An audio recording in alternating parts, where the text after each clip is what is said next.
On a lonely highway, a married couple is found murdered. Who could have done this and why? It's a ghastly scene with no apparent motive. It looked like he'd been shot through the window from close range by someone who he allowed to walk up to the car. Then, another horrific crime. The murder of a beautiful co-ed stunned San Diego. People are really going crazy. When the murderer is finally exposed, the entire city is shaken. I was stunned. I was horrified. November 20th, 1999. A security guard patrolling a desolate stretch of highway in Orange County, California, spots something strange. A car is parked on the shoulder, lights on, engine running, the passenger's door open. I approached the vehicle, peeked my head forward, and I observed a male on the driver's side unconscious and a female slumped over to her lower left on the passenger's side. Both have been shot to death. There was no obvious signs of a robbery. Everything was still there. The vehicle was actually still there. And there was no sign of a weapon within the car. So what was threatening about this couple that caused someone to kill them? Driver's licenses ID the bodies. 57-year-old Ken Stahl and his 44-year-old wife, Carolyn. He's still seatbelted in. He was still buckled in a seatbelt. His window was rolled down. It looked like he'd been shot through the window from close range by someone who he allowed to walk up to the car. On the left sleeve, as well as the chest, I found evidence that they were close proximity shots. He looked like he was very surprised at what he encountered. Investigators find clues that Carolyn, unlike Ken, had time to escape. There was a blood trail along the passenger side of the car and then went along towards the back of the car, but it stopped abruptly. In addition to that, a shoe was found near the rear right side tire of the vehicle. Investigators suspect Carolyn jumped out, then ran toward the back of the car until something, or someone, forced her back. It was almost as though she had gotten into the car to cower away from them. She had no place else to go. She got a fatal round at that point. It's kind of unusual. It's not normal to have one victim who looked like he was caught unaware and then another one that looked like they were moving around. Ken and Carolyn Stahl are unlikely victims. They seem to be a prosperous middle-class couple happily married for 14 years. Ken was an anesthesiologist, Carolyn an optometrist. According to their friends, Ken had taken Carolyn out that night for a special birthday surprise. Carolyn was thrilled. She was going to spend a wonderful evening with her husband, and she was very much looking forward to it. So how had a birthday celebration ended in murder? There was no weapon found, so a murder-suicide had been quickly ruled out. After we obviously ruled out the murder-suicide and we ruled out a robbery, first thing that came to mind was a road rage. But investigators believe what scant evidence they have makes this possibility a long shot. In most road rage incidents, you find car-to-car shootings. One driver gets angry at another driver and fires a weapon out the other car while it's still moving. It seemed odd to us at the time that if it was a road rage, that Ken would stay in the car with a seatbelt on and allow the other party to walk up to the car door. But to be absolutely sure, they need to rule out the theory. Detectives comb through multiple road rage cases, looking for any similarities between those incidents and the murder of the Stahls. We really didn't find anything that was even remotely similar. And she really wanted to talk to you. Pursuing other possibilities, detectives examine the record of calls on Ken's pager. They find something odd. On the day of the murders, there are several calls from one phone number. Many are listed as 911 pages, denoting an emergency. There's a bunch. There's 4 there. There's another 2. They trace the pages to 32-year-old Adriana Vasco. She told me that she was a friend of Ken Stahl's. She had worked for him in the past as a receptionist in his office, and she denied knowing anything about what had happened to him. I was just having computer problems, and I really needed to talk to him. When Adriana explains that her urgent pages to Ken were pleas for help to fix her computer, investigators move on. They speak with Carolyn's coworkers and find nothing unusual about her. But at the hospital where Ken practiced, staff members tell them Ken was a little bizarre. They all described him as being kind of an oddball, a different kind of a guy. One person actually said that the name at the hospital for him was Dr. Beyond.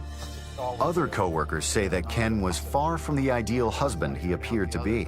It was pretty common knowledge around here that he was having an affair. And that affair, which lasted several years, was with Adriana Vasco, the same woman who had frantically paged Ken on the day of the murders. Detectives call Vasco back in and press harder. You and Ken Stahl had a sexual relationship for quite some time. She admits she and Ken had been lovers. Yeah, we were together a couple of years, something like that. She said that initially she didn't want to tell us that just because she didn't want to say that she was having an affair with a married guy. But the relationship between the two had been more than a casual affair. He had been keeping her for a very long time, supplying her with not only a residence, but money to sustain a lifestyle. If Adriana kept her affair secret, could she be hiding more? I told you everything I know. She still maintained that she had no idea what had happened to him, and she did not have any idea what the motive would have been for his murder. Jim McDonald's instincts tell him otherwise. We walked away from that second interview even thinking that she had not told us everything she knew. McDonald's suspicions grow when he receives an angry message from Adriana. After the interview, she called and left a long voicemail on my cell phone complaining that I was harassing her. I wasn't involved. I had nothing to do with it. It's Adriana. Usually when you have a relative or a loved one of a victim, they want someone to look into the case and they want someone to work the case. They generally don't complain when you come and talk to them. Although detectives have doubts about Adriana, they have no evidence. McDonald checks a variety of financial records from the Stahl's home. He finds nothing that sheds light on Adriana. Jim, talk about finding a needle in a haystack. But he hits pay dirt with Ken Stahl. I found 2 separate withdrawals from Ken Stahl's checking account for $10,000 each. So there was $20,000 in cash that had been removed from his bank accounts shortly before the murder. And there was nothing that we could find that Ken Stahl spent the money on. Up to this point, investigators' leads have all gone nowhere. But they'll soon get a tip as unexpected as it is explosive, revealing a dark secret about one of the victims, Ken Stahl. Detective McDonald? Almost 3 months have passed since Ken and Carolyn Stahl were found murdered in their car on a desolate stretch of highway in Orange County, California. Investigators have uncovered a number of intriguing clues, but still have no suspects and no motive. To have these 2 upscale individuals, these 2 doctors, to be gunned down on the Ortega Highway, who could have done this and why? Then investigators receive an unexpected phone call. Detective McDonald? One that spins the baffling case in a strange new direction. Maybe some information on these 2 murders I hear about. The caller is an electrician and former gang member named George Rest. He says he had an alarming encounter with Ken Stahl a year before the murders when he was installing ceiling fans at his home. That badge of honor on your arm there, what's that all about? I used to know some people who weren't very nice. While he's working, Ken Stahl sees his gang tattoos and strikes up a conversation with him about him being a member of a gang. The conversation goes to whether or not he's ever been involved in any shootings, if he's ever killed anyone. Ultimately, Ken Stahl gets around to where he asked if he would be willing to kill his wife for him. George Rest says he refused, but there was a possibility that someone else had said yes. Perhaps the mysterious $20,000 withdrawn from Ken Stahl's bank was a payoff. But if Ken did engineer a murder for hire, how did he end up dead as well? Typically, you don't look at a deceased party as being involved in the murder unless it's a murder-suicide. Well, it looks to me like he's paid someone to do the homicide. McDonald knows he doesn't have all the pieces to the puzzle of this crime, but he presents the theory to his superiors anyway. I don't see it, Jim. Not this time. The captain of our division thought that the idea of a murder for hire where the guy that actually paid for the murders also gets killed, he thought it was a preposterous idea. McDonald can understand his captain's logic. It does seem to defy reason. to believe that one of his murder victims is also a prime suspect. McDonald is transferred out of the unit, and the case is reassigned. 2 new investigators take over, and it's back to square one. We had no witnesses. We had no forensic evidence other than that of the victims.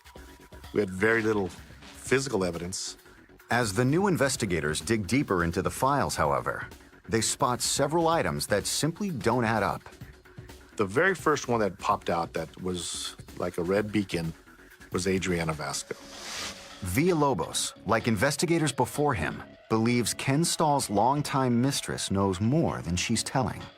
There's not a lot of credibility on her part. Right. She lied throughout the investigation. He's especially curious about the urgent pages she sent to Ken on the day of the murders. Pages she said were requests for help with her computer. She made 10 phone calls within a 1-hour period of time before the murder happened. That was a red flag. There was something there. There was something more there. I could feel it. There was something there. Nobody pages somebody 10 times the day they're murdered or killed, 911, that doesn't know what's going on or doesn't have any a little more intimate knowledge of what happened other than that my computer needed to be fixed. Let me ask you a question. But when detectives bring Adriana in to question her again, she sticks to her story. I don't know what you want from me. I've told you everything. I don't. She would never, I don't know what you want. during this interview, it could explain why so many pages were to Kenneth and why they were 911. What's the emergency? Why is there such an emergency for a computer? The detectives keep pressing, hoping she'll reveal something new. But her story never wavers. She is a street-savvy young lady. She's very used to manipulating men. She would counter with questions, and she just kept deflecting, kept deflecting, kept deflecting. There's a truth, and there's a lie, and there's another little thing called a half-truth. But she realized that it wasn't working, and then she went to the ultimate womanly tool, starts crying. I don't know what you want from me.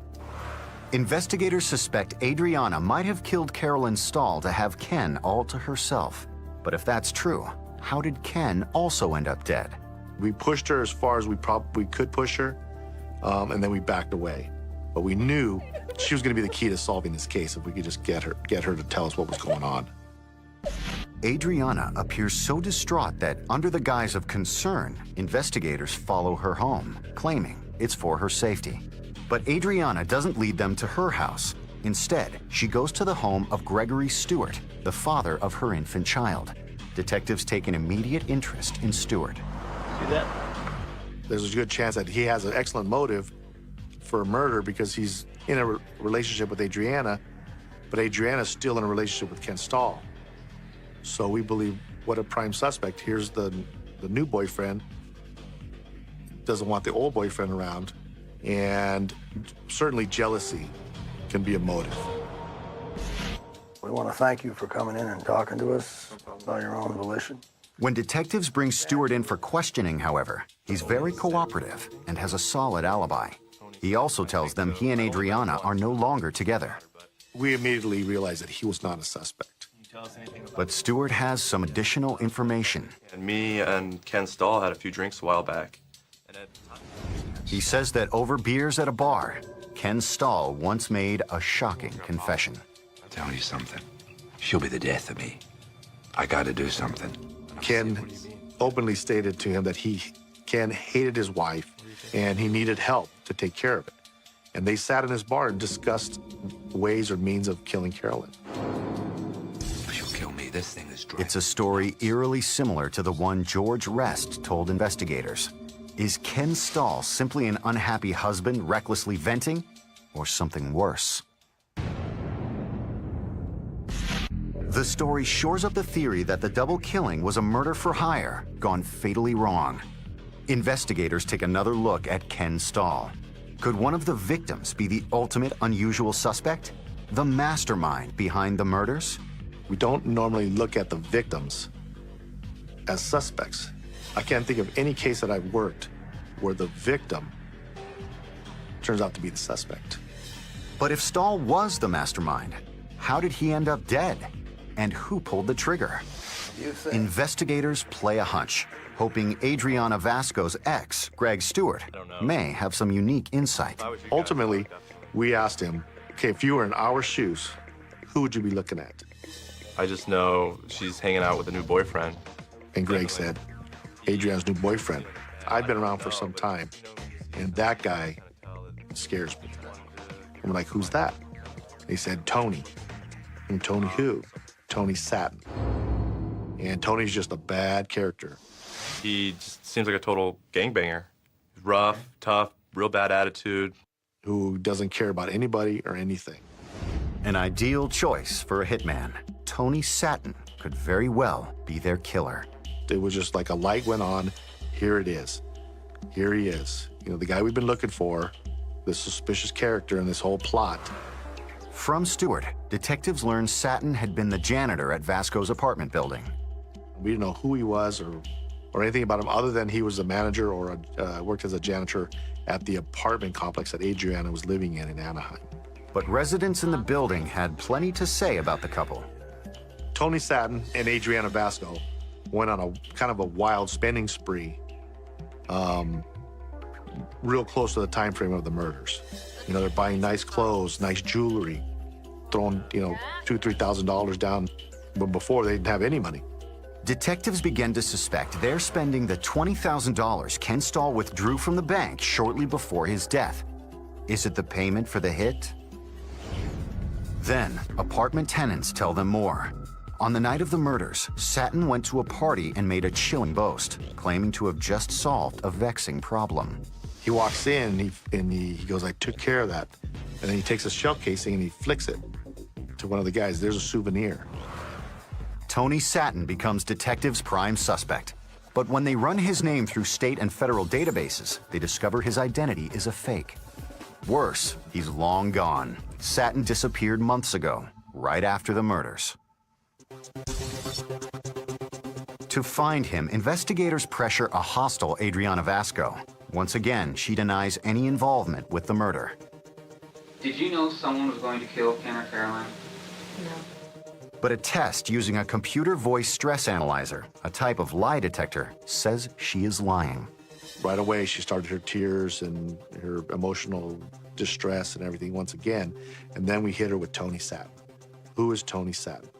And right there, it was like somebody threw a bucket of cold water on her. You guys have asked me over and over again. You haven't told us, Adriana. She was total hysterics, crying. She cranked up those crocodile tears to level 10, and we never got anything else out of her at that point in time. She shut down. Detectives don't have enough evidence to arrest Adriana for murder, but if they release her, they're afraid she'll run. We thought that Adriana could be a flight risk, so we decided to arrest her for her warrants, some traffic warrants. Investigators know Tony Satin is still out there, but have no clue where or even who he is. Vasco is their only hope of locating him, and she's not talking to them. But they soon learn she is talking to someone. Just scared. Will she lead them to Ken and Carolyn Stahl's killer? 11 months after the bullet-ridden corpses of Ken and Carolyn Stahl are found in their car on a California highway, detectives have narrowed their focus. Now they have two suspects: Ken's longtime mistress, Adriana Vasco, and her latest boyfriend, Tony Satin. Though Vasco is in custody, she hasn't confessed, and Satin has vanished. Then, making calls from jail where she's being held on a traffic charge, Vasco unwittingly serves up a crucial clue. A couple days after our original interview with Adriana, she's making calls to Greenville, North Carolina, communicating with somebody. And detectives suspect that somebody is Tony Satin. They faxed Tony Satin's fake ID to the Pitt County Sheriff's Office. Just as soon as it hit my desk, I knew who he was. Dennis Earl Godley. Dennis Earl Godley is a 30-year-old career criminal well known in Greenville. His crimes run the gamut from robbery to assaulting a police officer. He had a nickname of Weasel because of the little creature weaseling his way out of things. But Godley has been unable to weasel his way out of a jail cell in Virginia. He's being held there on armed robbery charges. Smith, the North Carolina sheriff's deputy who knows him well, is relieved Godley is behind bars. There's been two men in my 25-year career that have threatened me that I worry about, and Dennis is one of them. Hello? Detective Villalobos. The Greenville authorities call Orange County detectives to tell them they've identified their suspect. Everything was starting to line up. But now we still have the dilemma, how do we tie him to the murders of Ken and Carolyn? Investigators travel to Virginia, hoping they can get Godley to confess. But the weasel seems unbreakable. Listen, man, I didn't kill anybody, so I don't know what you're talking about. This guy is a seasoned veteran, per se. He wasn't giving us anything. The only thing we got out of him was at the very end of the interview, he says to us, I'm not saying that I'm admitting to the murders. If I was, is there a chance I could do federal time? Why would somebody say something like that if they weren't involved? We knew then he was our hitman. He's our guy. But detectives still need more proof to nail the lid shut on their case. After returning to Orange County, they get a surprising call from Adriana Vasco, who is still in custody. Detective Villalobos. Listen, I really need to talk to you. She's heard rumors that Godley is threatening her children and says she's finally ready to talk. I'll cooperate with you, whatever you need.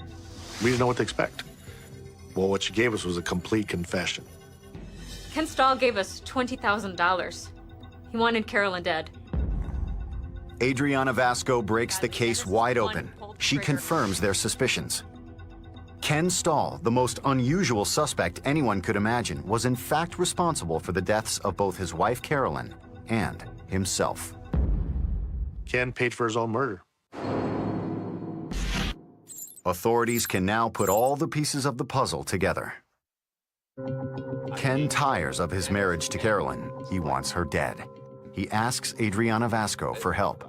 She actually brokered the deal that set the murder up. Godley eagerly accepts the job. Ken withdraws $20,000 in cash and pays Godley up front, promising him another $10,000 after the hit. Everything's set.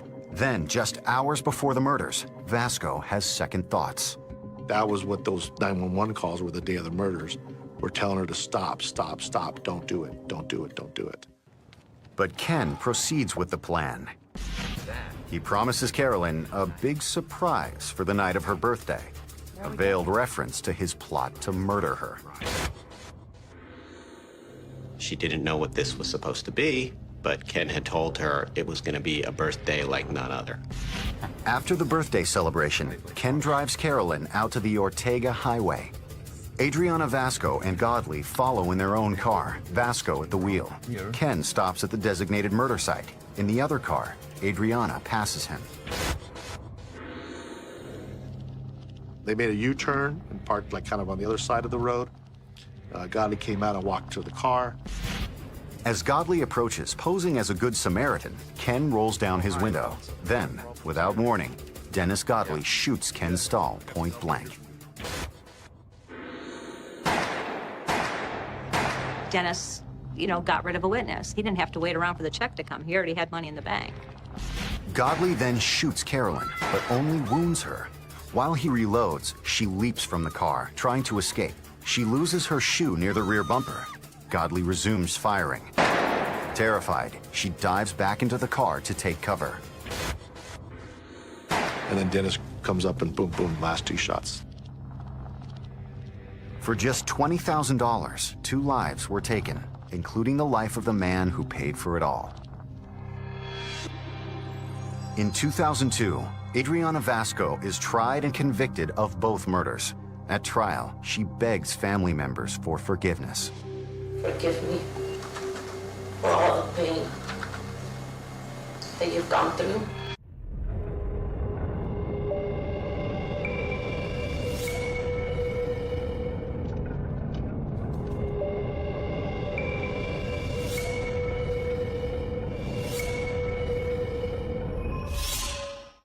Coming up next, a beautiful young woman disappears while driving home, then is found dead. When investigators track down her killer, it is the last person they'd ever suspect. December 27th, 1986. In a small suburb east of San Diego, the parents of 20-year-old Kara Knott are frantic. Their daughter is missing. Hello, operator. May I have your admitting or emergency, please? Earlier that day, Kara goes to her boyfriend's house. He came down with the flu, so she was taking his temperature and helping him out. At 8 o'clock, she calls her parents to say she is on her way home, but hours later, she's still not there. Did she need any, like, shopping or something, you know, books or school or? All I know is that Art's not feeling well. When the time went by, an hour and a half, 2 hours, and my dad realized the time, we knew immediately something was wrong. Kara's never late getting home. She knows her parents worry. She always calls if she's delayed. I was afraid that maybe she'd had an accident. In fact, we went through the phone book and called all the hospitals. Do you have anyone there that was admitted within the last 2 hours? She's not in a hospital, and the police say it's too soon for them to get involved. They had this rule in place that you had to wait 24 to 48 hours to file a missing persons report. Kara's family mobilizes. In several cars, they trace the route to Art's house.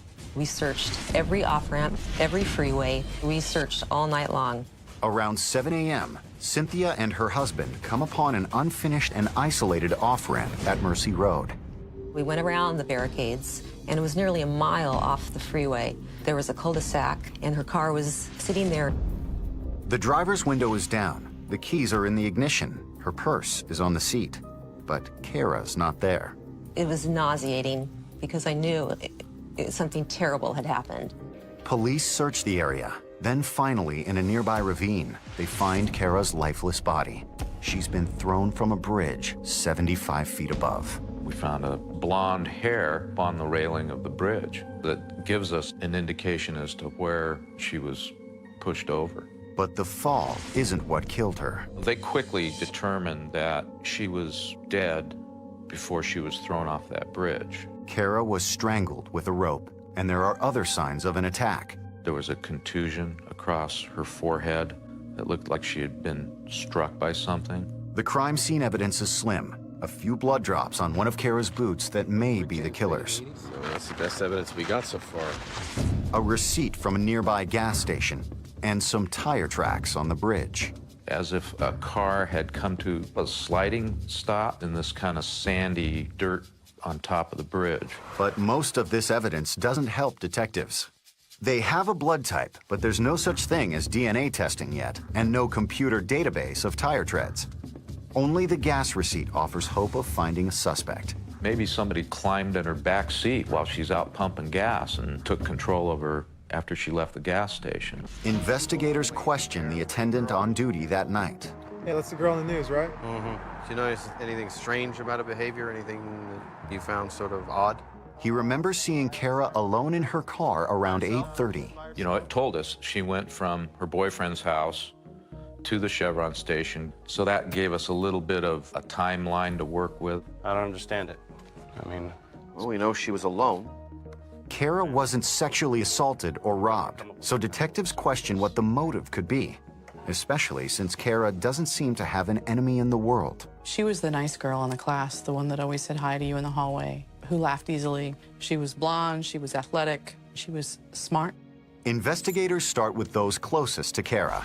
Her family was at home when she disappeared, so they're ruled out. Her boyfriend, Art, is quickly cleared too. As far as you're concerned, after she left you, she was going right to her parents' house, nowhere else. No, I remember her talking to him before she left. He had an alibi. He was there at home. He was still sick. But with the father of one of Kara's friends, Walter Daly, it's a different story. He's behaving in ways that rapidly make him the prime suspect. It starts at Kara's funeral. Family members tell detectives that Walter was extremely grief-stricken, almost too distraught. He had stayed around after others had left and acting differently, and obviously had things on his mind. We just were curious as to what it was he had on his mind. The detectives' curiosity deepens when they return to the crime scene and find Walter wandering around on the bridge Kara was thrown from. That was very strange. Knowlton and his partner have to ask themselves, was he up there trying to conceal evidence, or maybe reliving the thrill of the kill? We pulled over and we said, "Are you okay? What are you doing?" He says, "I'm just kind of looking around, just trying to see if I can find something out." Detectives have to wonder, what are Walter's feelings for Kara? His odd behavior borders on obsession, until something else explains it. He's a suspect. Was there some real suspicious activity? Were there some real suspicious circumstances? Oh, yeah. We really had to set him down and grill him about some things. We also got a tip that your car was seen around the time of the murder. Walter is outraged at being considered a suspect. Keeping people like me in here when you should be out there doing your job, I don't understand. He agrees to a polygraph test. Did you kill Karen Ott? No. Investigators are surprised when he passes easily. Sometimes things appear to be one way, but they're really not, and that was the case here. He's handling it differently than other people might. Walter Daly is cleared as a suspect. Because of Kara's girl next door appeal, the case gets a lot of media play, and police are feeling the pressure. People are really going crazy. Who knows what person is out there trying to unleash something on them. There's a lot of concern in the community. Hoping to find suspects, investigators set up a tip line. We obviously were soliciting information, and we need people to call in about anything suspicious that they saw. And we got those phone calls. Numerous phone tips mention the same possible suspect. Large, good, large hair. People started to call in about a real animated hitchhiker who was at the ramp that Kara took after she got gas. The man was said to be lunging at cars and waving money. We thought, well, maybe he jumped in front of her car, and she stopped, and he jumped in and kidnapped her that way. But detectives can't find him anywhere. We tried to identify this guy. We tried to get information on him, and never was able to come up with anything. The hitchhiker remains a probable suspect, but while detectives continue searching for him, new tips point them towards someone else. He acted strange, but he was helpful. Okay, describe him for me. Several callers tell them about a self-proclaimed Good Samaritan, a private citizen who patrols the highways at night, offering help to stranded motorists. The freeway patrol guy was an issue with us. Just a kind of a strange duck, but he loved being out there running around with a whole bunch of antennas hanging off his car. Alone at night, Kara might have been easy prey. He was able to account for his whereabouts at the time. We were able to eliminate him, too. Meanwhile, the media frenzy over Kara's death continues. I'm not at all sure what transpired at that point. The California Highway Patrol even has one of its star officers give safety advice to TV news viewers. Anything could happen. Being a female, you could be raped, robbed if you're a male, all the way to where you could be killed. It seems like a useful, if sobering, warning. Then detectives get a tip from a local TV station that is even more frightening. A tip that shocks every detective on the case. I can't believe it. 20-year-old college student Kara Ott is kidnapped and murdered while driving to her parents' home. After days of intense investigation, who did it and why remain mysteries. Detectives have no motive, few suspects, and little evidence. We gave it our best effort, but hit a dead end with it. Homicide, Knowlton. Then police get a tip that sends them in a disturbing new direction. It comes from a local TV station. It had gotten a call from the mother of a young woman who had been stopped by a highway patrolman. The officer's behavior was suspicious. The daughter claims the officer flirted with her and made sexual advances. Sure you don't want to get a drink with me? You might have a good time. She isn't the only one. It snowballed from there. More women report similar inappropriate behavior, all from the same officer. He would invite a woman to sit in his car. A woman would feel that maybe he was going to call for a date. Much to the detective's amazement, the officer is identified as Craig Pyer. He's the same highway patrolman who's just been on TV in response to Kara's murder, warning drivers about freeway safety. Being a female, you could be raped, robbed if you're a male. He's a model officer. Craig Pyer was Mr. CHP. He would do media things. He was very affable. He spoke well. Pyer is a 13-year veteran with a spotless record. He's married with 3 children. He always has the best reputation, the cleanest car. He writes the most tickets, and he is by the book. But with more and more women coming forward, detectives learn that Pyre has a secret life that isn't by the book. He would stay there and talk to them for an hour and a half, 2 hours. Just creepy games and weird talk and sidelong glances.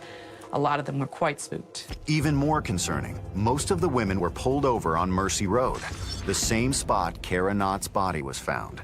Could Pyre somehow be connected to her death? He's done unusual things here outside of his normal behavior that we knew was his normal behavior at the time. Police don't want to believe one of their own is the killer, and Pyre seems a most unlikely suspect, but they confront him anyway. We've gotten a lot of calls about certain inappropriate behavior from you, so we have to check it out. I write one ticket and somebody gets an itch and they decide to, like, raise a red flag. Pyre denies any misbehavior. He says he's just being friendly with the women. Besides, he has an alibi. The tickets he's written after 8:30 show there was hardly enough time for him to lure Kara off the freeway, kill her, and dump her body. Investigators rule him out. But soon, new information forces them to reconsider everything. There's a report of Pyre behaving oddly on the night of the murder. He pulled into a gas station at a high rate of speed and slammed on his brakes. His hair was messed up, his uniform was messed up, and he has scratch marks all over his face. Witnesses, including an off-duty San Diego police officer, ask about his appearance. Yeah, you're all right, though, huh? Yeah, no, thanks very much for your concern. I appreciate it. Said to them, I've had one hell of a night. At the end of his shift, Pyre fills out an injury report. He claims he slipped and scratched his face on a chain-link fence, but investigators don't buy it. The way he described how he fell into this chain-link fence was ludicrous. When you're falling, you put your hands out to break your fall. You don't fall face first into something. And there was absolutely no way these cat scratch marks on his face, consistent with a hand, could any way have been caused by a chain link fence. Not only that, the witnesses at the gas station say they saw those scratches hours before Pyre claims he got them. Investigators know Kara was a martial arts student and has been taught to claw an attacker's face. We had been through self-defense classes. She was the kind of person who would do those, who would follow through. Police don't want to believe one of their own is the killer. In the century-old history of the California Highway Patrol, only one officer has ever been accused of murder. Detectives look closely into Pyre's actions that night. We got 2 hours unaccounted for here. I know. Where was he? Upon closer examination, there's a bombshell. They confirm that Pyre falsified the times of several tickets he gave after Kara's death. That means there's a gaping hole in Pyre's alibi. During the exact times that we're interested in, he falls off the face of the earth for 2 hours. And he was trying to back time the tickets to cover up for his big giant gap of almost 2 hours. But why would he bother? There's only one explanation. Pyre killed Kara Knott. I would describe that as a gotcha moment, yeah. By making up that lie, it came back to hurt him. It all comes together. The contusion on Kara's head is consistent with a CHP flashlight. The tire tracks on the bridge fit Pyre's cruiser, and there's rope in his trunk. The yellow rope in his trunk was analyzed and determined that it was consistent with the ligature marks on her neck. Then there are the drops of blood found on Kara's boot, a match to Pyre's. The blood type was so close that it excluded 99.4% of the population. So only 0.6 of the population could have this blood type, but yet Craig Pyre did. When questioned, Pyre denies everything. He even agrees to take a polygraph test. Did you have anything to do with the murder of Kara Knott? No. He took the polygraph test the next night and failed it miserably.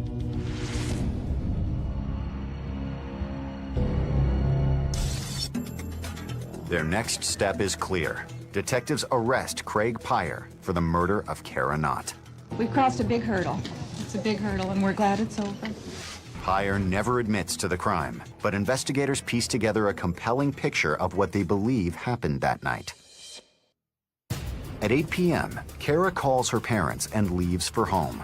At 8:30, she stops for gas. When she leaves, she encounters Craig Pyer.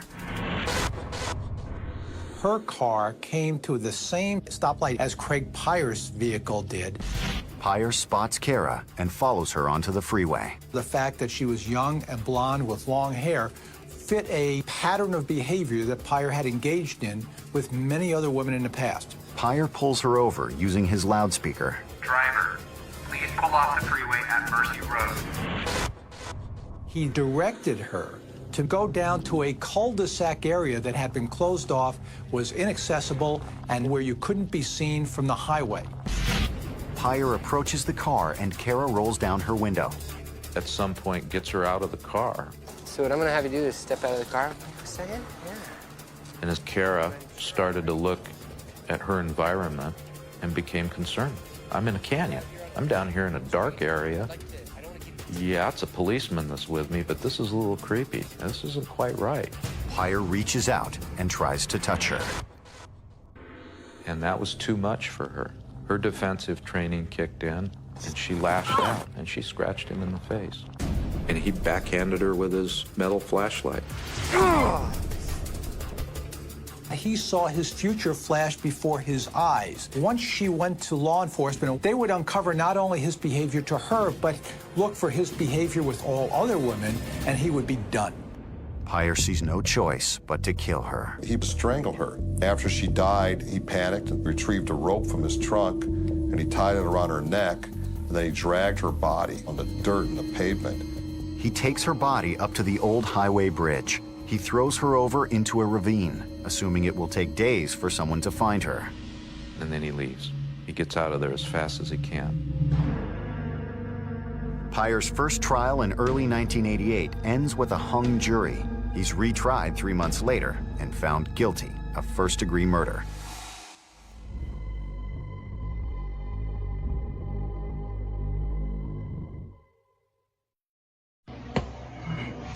Where you going? What we gonna do next? Who gonna seize up the meat? Me or you? Yeah, can meet you up. I'm curious. Alright, turn it up, fun stuff. Okay.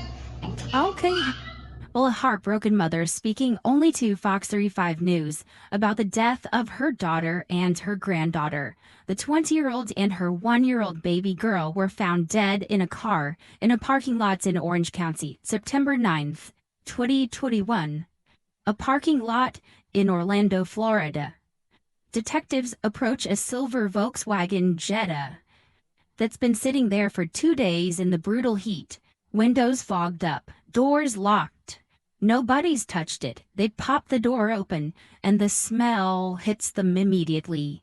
1-year-old Jordania was found dead inside this vehicle, along with her mother, 20-year-old Masanya Malcolm, Thursday afternoon. Mina says Masanya died from multiple gunshot wounds, and here's the thing that'll haunt you. The baby has no gunshot wounds. We don't have a cause of death on the infant Jordania, but we believe it may have been from the heat of the vehicle. The medical examiner would later say the baby tried to wake her mom up, crawled on top of her, stayed with her, until the heat became too much. Now rewind 2 days. 5 a.m. A neighbor hears gunshots ripping through the morning. Minutes later, deputies find a man collapsed behind a bush, bleeding from multiple gunshot wounds. He's barely breathing, but he manages to say 4 words. My friend shot me. His girlfriend missing, their baby missing, the car gone, and the friend he's talking about vanished into thin air. For 3 years this case went cold.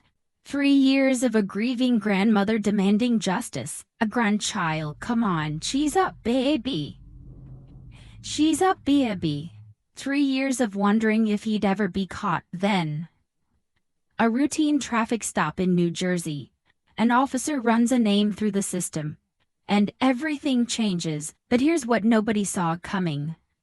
The man who pulled the trigger wasn't a stranger. He wasn't some random criminal. He was someone this family fed. Someone they gave a roof over his head. Someone they tried to help when he had nothing, and when they finally asked him to leave, He made sure they'd never ask anyone for anything ever again.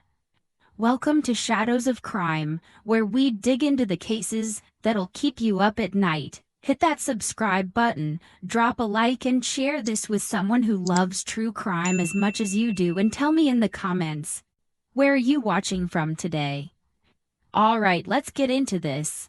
Before we get into the nightmare that destroyed this family, you need to know who Masania Malcolm really was, because she wasn't just a headline, she wasn't just another victim, she was a real person with dreams, a YouTube channel, and a 1-year-old daughter she loved more than anything. Masania was 20 years old, born May 23, 2001. She was of Jamaican descent but called Orlando home. And if you scrolled through her social media, you'd see a young woman who was just living. Cooking videos, relationship Q&As, vlogs with her boyfriend. The kind of content that wasn't trying to go viral, it was just her sharing her life.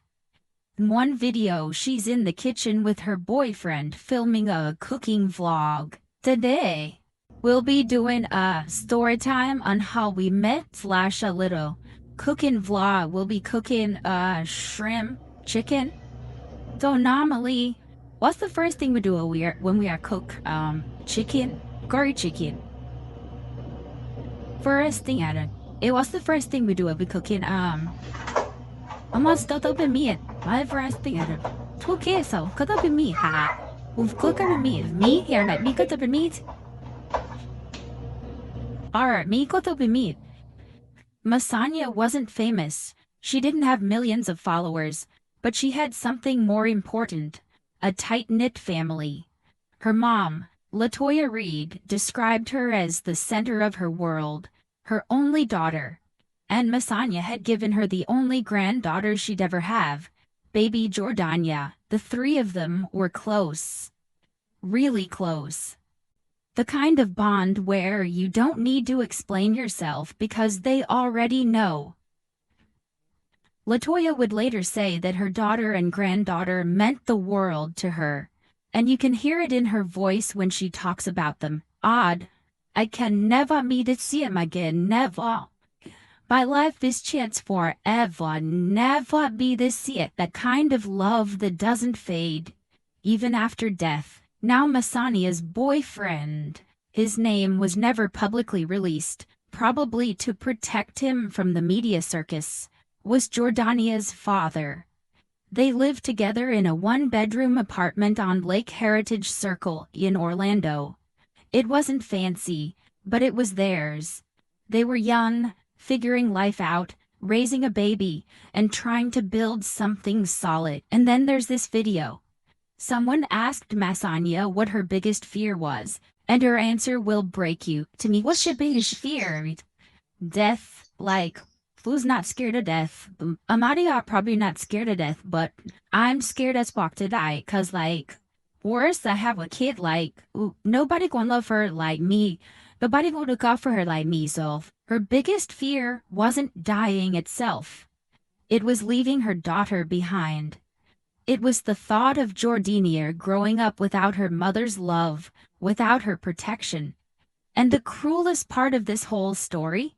That fear came true, but it gets worse. Because Jordania didn't grow up without her mother. She didn't get the chance to grow up at all. But we're getting ahead of ourselves. Because before the gunshots, before the hot car, before the bodies were found, there was a decision. A choice that seemed harmless at the time, maybe even noble. Masania's boyfriend had a friend from back home in Jamaica. They went to school together, and when that friend reached out saying he was homeless, had nowhere to go, the boyfriend didn't hesitate. I know what it feels like to be homeless, he told LaToya Reed. So, I'm gonna help him. His name was Dujon DeGuane Griffiths. And letting him into their home was the worst mistake they ever made. Real talk. If a friend asked to crash at your place for a few days, would you say yes? Even if you had a baby at home? Even if your gut told you something was off? Drop your answer in the comments, because this couple said yes, and it cost them everything. August 2021. Jean Dwayne Griffiths moves into Massanea and her boyfriend's one-bedroom apartment. He's 21 years old, homeless, and according to him, just needs a place to crash until he gets back on his feet. The boyfriend felt good about it. He was helping a friend, doing the right thing. And at first maybe it seemed fine. A few days, maybe a week. No big deal, right? Except those few days turned into weeks. And the weeks turned into a month. Then longer, and here's where things started to rot from the inside. Griffiths didn't look for work. Didn't contribute a single dollar to rent, didn't buy groceries, didn't help clean. Didn't do anything except exist in their space, eating their food, using their electricity, sleeping on their couch. While they squeezed into a bedroom with a 1-year-old baby, he just laid around all day, every day, like the world owed him something. Masania noticed it first, of course she did. She was the one home with the baby while her boyfriend worked. She was the one watching this grown man do absolutely nothing while she juggled motherhood and keeping a household together. And she was getting pissed. She'd complained to her boyfriend, he needs to go, he's not even trying. But her boyfriend kept making excuses. He's going through something, give him time, he'll figure it out. But Griffiths never figured it out. He just kept taking. Latoya Reed, Masania's mom, saw it too. She didn't live with them, but she visited, and every time she came by, there was Griffiths, on the couch, doing nothing, contributing nothing. She pulled her daughter's boyfriend aside one day and asked him straight up, "Why are you taking this guy into your one-bedroom apartment with your baby daughter?" His answer, "Latoya, I know what it feels like to be homeless, so I'm going to help him." Look, you can respect that. You really can. The man had a good heart. He wanted to help someone who was struggling. But good intentions don't protect you from bad people. And Griffiths, he wasn't grateful. He was entitled. By early September, Masania had enough. She told her boyfriend flat out, "I don't care what you feel, he needs to leave now." And to his credit, the boyfriend agreed. Enough was enough. They'd given Griffiths a place to stay for weeks, fed him, let him live rent-free, and he'd done nothing to help himself. It was time to go, so they came up with a plan. They'd drive Griffiths to the Greyhound bus station, buy him a ticket, and send him on his way. One last act of kindness to get him out of their lives for good. Clean break. No drama. September 7th, 2021, 5 a.m. The sun isn't even up yet. Masania gets in the front passenger seat of the car. A silver Volkswagen Jetta that belonged to her boyfriend's mom. She's holding baby Jordania in her lap. Her boyfriend's in the driver's seat. And Griffiths? He's in the back, right behind the driver. They're heading to the bus station. The plan is simple: drop him off, buy the ticket, say goodbye, and never look back. Maybe Mazzani is relieved. Maybe she's thinking about how nice it'll be to have their apartment back. To not have some freeloader taking up space while she's trying to raise her daughter. Maybe the boyfriend's feeling a little guilty but also ready to move on. He helped his friend as much as he could. Now it's time for Griffiths to help himself. And Griffiths, who knows what he's thinking? But whatever it is, it's dark. Because as the boyfriend starts backing out of the parking lot, Griffiths reaches into his waistband and pulls out a gun. "Oz right here. You ever help someone out, give them everything, and they turn around and disrespect you?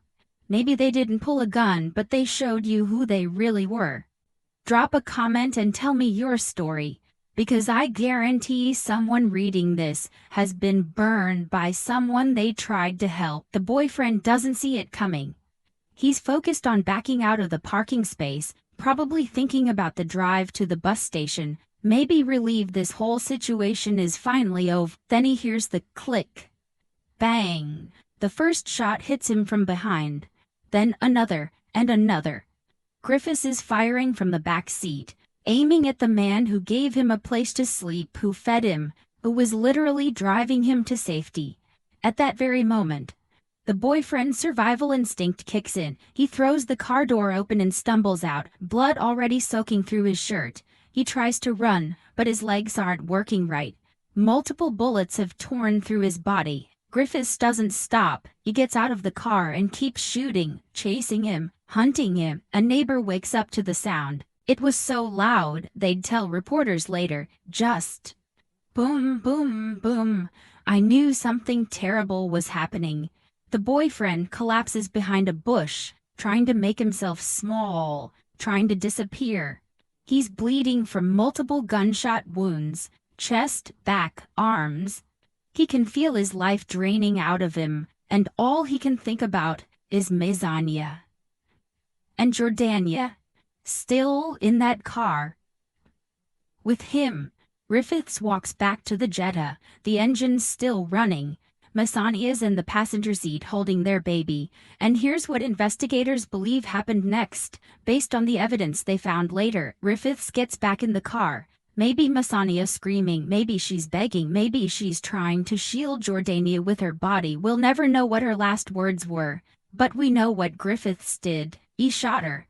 Face, neck, hand. The hand wound tells you everything. She was trying to protect herself, trying to block the bullets, trying to stay alive for her daughter, but Griffiths didn't care. And then, with Mezzania dead or dying in the passenger seat, with a 1-year-old baby girl sitting right there, he put the car in drive and left the parking lot. Act behind the bush. The boyfriend is fading. He's lost so much blood he can barely move, but he hears a voice. Someone's calling 911. Help is coming. Orange County Sheriff's deputies arrive within minutes. They find him barely conscious, covered in blood, trying to speak.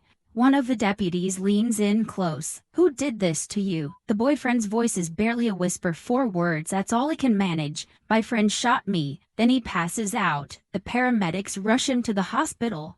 He's going straight into emergency surgery. The doctors don't know if he'll make it. But even if he does survive, he's going to wake up to a nightmare worse than the bullets, because Mezzania and Jordania are gone, and nobody knows where. Griffiths drives the Jetta less than a mile away from the apartment complex.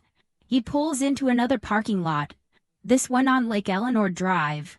It's still early, the sun's barely up. Nobody's around. He parks the car. Mezzania's body is slumped in the passenger seat. Baby Jordania is still alive, still breathing, probably crying, probably terrified, probably covered in her mother's blood. And Griffiths, he gets out of the car, closes the door, locks it, and walks away. He didn't call 911, doesn't leave the windows cracked, doesn't do anything to help that baby. He just leaves her there, in a locked car in Florida, in September. The temperature outside is already climbing.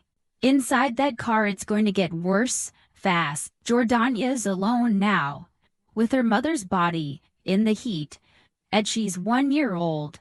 She can't open the door, can't call for help, can't do anything except wait. Investigators believe she crawled onto her mother, tried to wake her up, stayed close to her because that's what babies do. They go to their mothers when they're scared.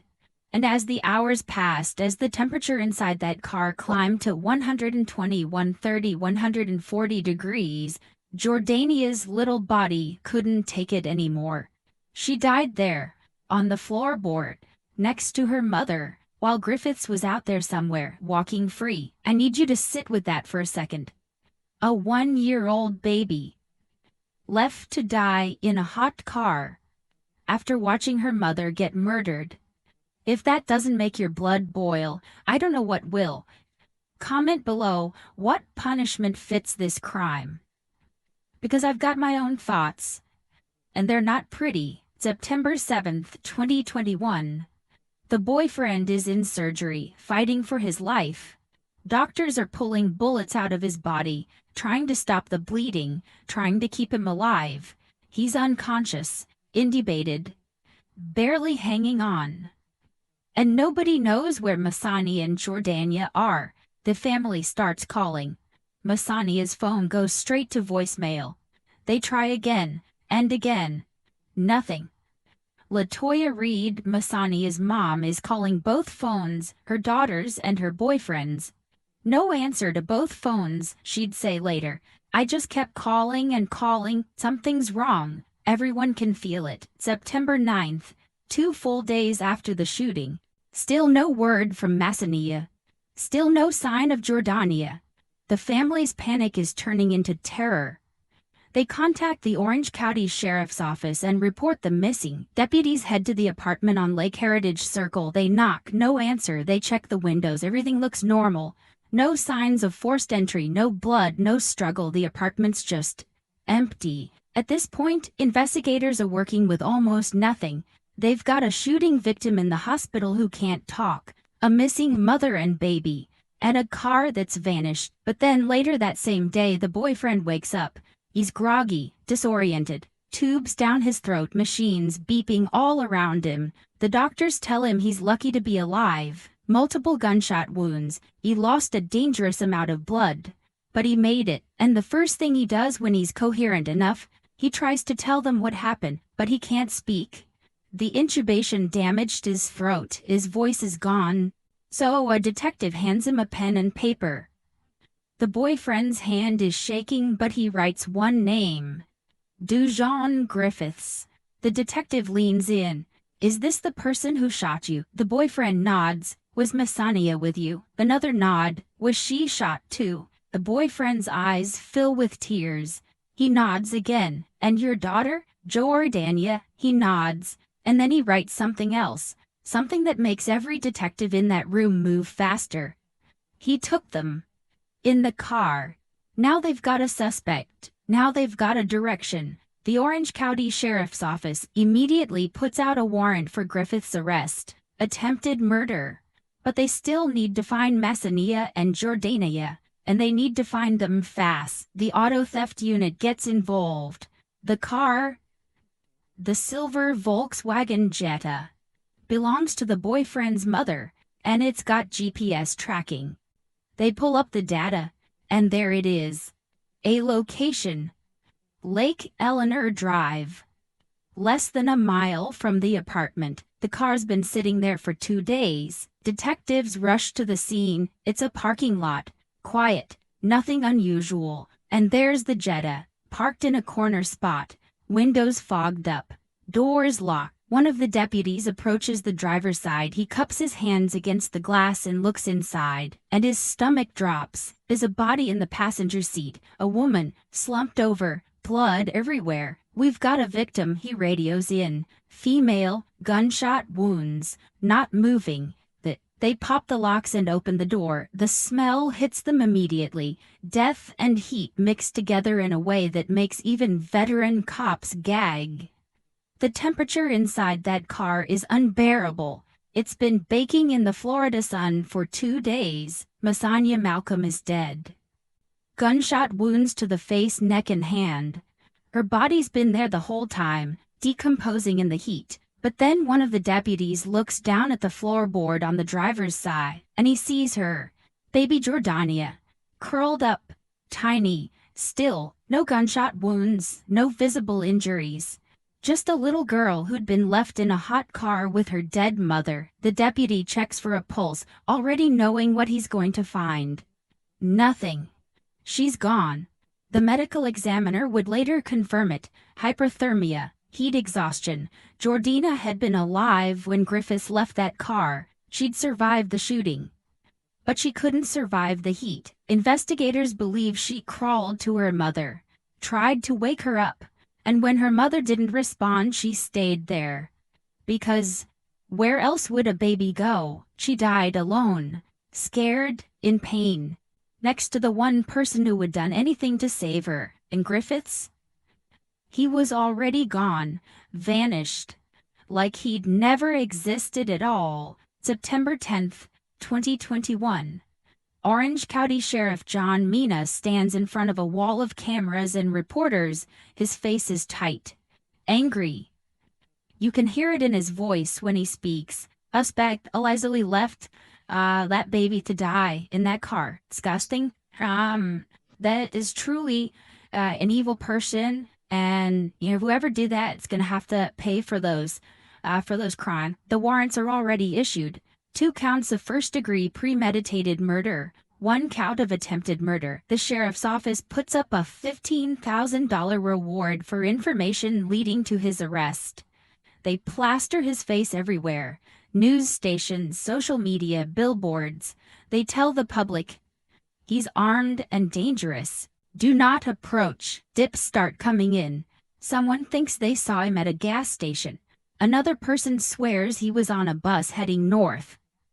Detectives chase every lead, every single one, but they all go nowhere. Days turn into weeks, weeks turn into months, and Griffiths is just gone. While the manhunt continues, LaToya Reed is planning a funeral. Not 1 funeral, 2.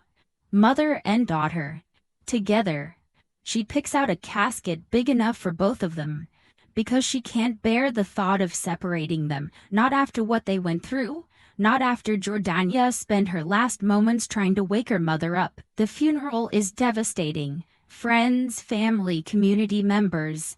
Everyone shows up. But the person who should be there in handcuffs, he's not. LaToya stands at the podium, barely able to speak through her tears. I think I will ask God why for the rest of my life, she says. Even if God himself came in front of me and told me the reason, I don't think I would accept it. She looks at the casket, at the photos of her daughter and granddaughter, and she makes a promise. I will be at every court hearing, every single one. I will look him in the eyes, and I will make sure he knows what he took from me. But there's no court hearing, because there's no arrest. Months pass. Then a year. Then 2 years. The case goes cold. Not because investigators stop working it, they don't, but because Griffiths has completely disappeared. No credit card activity, no social media, no sightings, nothing. The boyfriend who survived the shooting has to rebuild his life with a hole in it that'll never close. He lost the woman he loved, he lost his daughter, and he has to live with the guilt of letting Griffiths into their home. LaToya Reed wakes up every day wondering if this will be the day they catch him. She keeps Mysania and Jordania's photos everywhere, on her walls, on her phone. She posts about them on social media, keeping their story alive, refusing to let people forget. I was robbed, she says in one interview, her voice shaking with rage. I was robbed by somebody I thought was a friend. 3 years, 1,095 days, and nothing. People start to wonder if Griffiths is even still alive. Maybe he fled to Jamaica. Maybe he changed his name. Maybe he's living under the radar in some small town where nobody knows his face. Or maybe he's dead. Maybe he got into something he couldn't get out of. Maybe karma caught up with him before the law could, but LaToya doesn't believe that. She knows he's out there. She can feel it. And then, March 26, 2024, Linden, New Jersey. A random Tuesday afternoon, 2 officers from the Linden Police Department pull over a car for a routine traffic violation. Nothing major, broken taillight maybe, or expired tags, the kind of stop cops do 100 times a week. The driver hands over his license, the officers run it through the system, and the computer lights up like a Christmas tree. Outstanding warrants. Florida, Orange County Sheriff's Office. First-degree murder, 2 counts. The officers look at each other. Then they look at the driver, step out of the vehicle, hands where we can see them. Dwayne Griffiths doesn't run, doesn't fight. He just gets out of the car and puts his hands behind his back. After 3 years, they finally got him. And when LaToya Reed gets the call, she doesn't cry. She doesn't scream. She just closes her eyes and whispers 2 words. Thank God. March 27, 2024. Griffiths is extradited back to Florida. He's wearing an orange jumpsuit now, hands cuffed, walking through the same county where he murdered 2 people and tried to kill a third. He appears before a judge via video. The courtroom is packed. LaToya Reed is there front row staring at the screen. This is the first time she's seen his face since the funeral. The judge reads the charges. 2 counts of first-degree premeditated murder, 1 count of attempted murder. Then he asks about bond. The prosecutor doesn't hesitate. Your Honor, this defendant executed a young mother in front of her infant child, then left that baby to die in a locked car in the Florida heat. He fled the state and evaded capture for 3 years. He is a danger to the community and an extreme flight risk. The state requests no bond. The judge doesn't even pause. Bond is set at none. The defendant will remain in custody pending trial. Griffiths doesn't react, doesn't speak, just stares at the camera with dead eyes. LaToya watches him, waiting for something. Remorse, maybe. Fear, guilt, anything human, but there's nothing. After the hearing, reporters swarm her. They ask how she feels now that he's been caught. I have nothing to say to Duane Griffiths. She tells them, her voice steady but cold. I'm not in the place where I've forgiven him. I'm still in the grieving process. I'm still angry. May God have mercy on your soul. She means it, because she knows what's coming for him. Florida still has the death penalty, and if any case deserves it, it's this one. But here's the thing that keeps her up at night. No verdict will bring them back. No sentence will let her hold her daughter again, or hear Jordania laugh, or watch her grow up. Justice won't undo what Griffiths did. It won't erase the image of that baby trying to wake her mother in a boiling car. It won't take away the boyfriend's guilt or the 3 years of wondering if the killer would ever face consequences. All it can do is make sure Griffiths never walks free again. And for LaToya, that'll have to be enough, because some losses are so deep, so complete, that nothing, not even justice, can fill the hole they leave behind. Masanya Malcolm was 20 years old. She had a YouTube channel, a boyfriend who loved her, and a 1-year-old daughter who was her entire world. Her biggest fear was dying and leaving Jordania without a mother's love. That fear came true. But the cruelest twist, Jordania didn't survive without her either. A boyfriend has to live with the weight of letting Griffiths into their home. Every day he wakes up knowing his act of kindness destroyed everything he loved. LaToya Reed buried her only daughter and only granddaughter in the same casket. She'll never be the same. Never stop asking why. Never stop feeling robbed by someone she tried to help. And Griffiths, he's sitting in a cell, waiting for trial, knowing exactly what he did. This case is a brutal reminder. Sometimes the most dangerous people are the ones you invite in, the ones you feed, the ones you trust. Now here's my question for you. What would you do if you were on that jury? Life without parole? Death penalty? Something else? Drop your answer in the comments. Hit subscribe if you want more cases like this. Share this video so Masanya and Jordania's names never get forgotten. Stay safe out there. I'll see you in the next one.